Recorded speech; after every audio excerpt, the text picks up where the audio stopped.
ఇద్దరు కలిసి కొట్టుకుంటే యుద్ధం.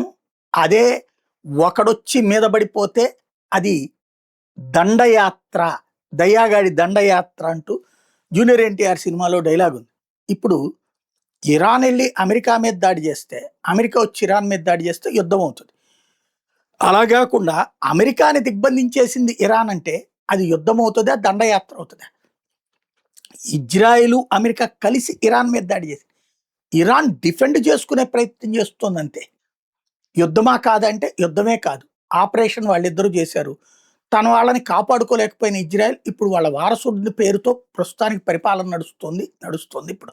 అయితే యుద్ధం లేదు కదా అంటే నిన్ననే ముక్తజా కొమైనీ పేరుతో అమెరికాకి లొంగే ప్రసక్తి లేదని హెచ్చరికలు జారీ చేసిన తర్వాత ఇవాళ టెహ్రాన్, ఇరాన్ రాజధాని టెహ్రాన్లో 14 మంది ఐఆర్జీసీ అంటే ఇస్లామిక్ రెవల్యూషనరీ గార్డ్ కార్ప్ సైన్యం చనిపోయారు బాంబులు పేల్ని.